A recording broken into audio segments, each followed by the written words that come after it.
نذاكر بقى ونشوف اللي ورانا. انا فكت لك ساعتين زمن وهلمك، بالظبط ساعتين زمن وهلمك. اول ماده الاقتصاد.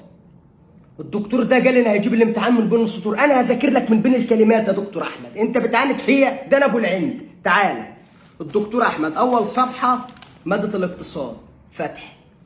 تمام. اهداء من الدكتور احمد دكتور الاقتصاد الى خالي العزيز وعمي الغالي رحمهم الله. هذاكر ده ممكن يجيب منها، الدكتور ده خبيث انا عارفه. يبقى يا شريف نعمل هنا سؤالين، حاجه مهمه. لمن اهدى الدكتور احمد كتابه؟ هل اهداه الى خاله وعمه، ام خاله ومرات خاله، ام خاله وجده؟ هو هنا بيقول اهداء الى خالي العزيز وعمي، يبقى اهداء الى خاله وعمه. ده اول سؤال يا شريف، ده مهم يا شريف نذاكره. يبقى اهداء الى خاله وعمه. سؤال تاني خبيث وانا حافظ خبثه، الدكتور ده هنهى عليه. بما وصف الدكتور احمد عمه في الاهداء؟ هل وصفه بالغالي ام بالمالي ام بالبخاري؟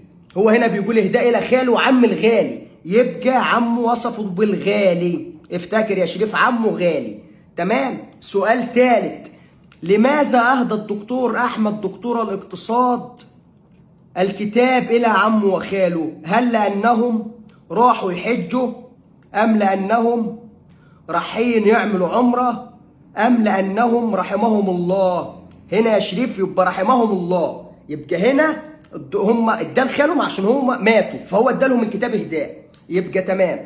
ذكرت اول صفحه في الاقتصاد، والاقتصاد كام صفحه؟ 385 صفحه. انا زهقت من الاقتصاد بقى، نفتح الماده اللي بعدها.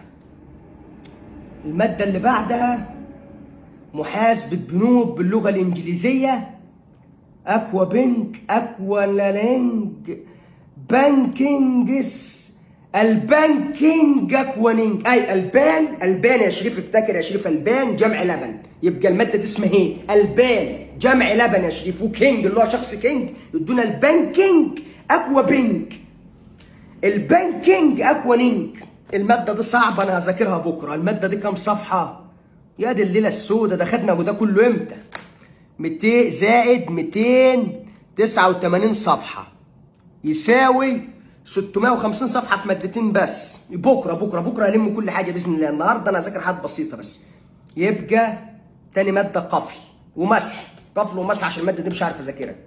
الماده اللي بعد كده بقى يا شريف، الماده اللي بعد كده المحاسبه الماليه. انا اسد في المحاسبه الماليه، اديني بقى داين ومدين تلاقيني هيبه قطر كده اجري، محدش عارف يوقفني.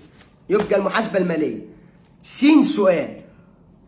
قام الصديق احمد باعطاء الصديق محمد مبلغ 100,000 جنيه، وقام الصديق محمد بفتح مشروع صغير راس ماله 70,000، وصافي الربح 30% من راس المال. احسب الربح لمده 5 سنوات، واحسب الدين والمدين. هنا بقى مين الدين؟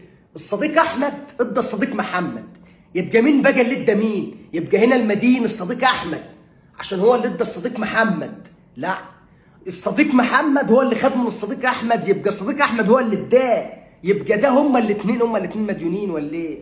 ما علينا. الدين والمدين ده انا مش مفهمها، هفهمها المره الجايه. صافي الربح بتاع المشروع الصغير، هو خد 70,000 فتح بهم مشروع. 70,000 في 30% في 100,000 في 30% في 70 على 100، دي تبقى 100 على 10 في 100 في 30 في 100.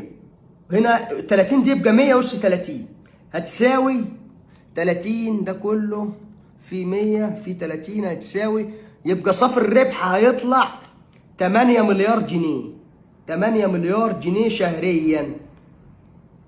كده انا خلصت 3 مواد، والباقي اذاكره بكره. بكره بقى كفايه، انا زهقت.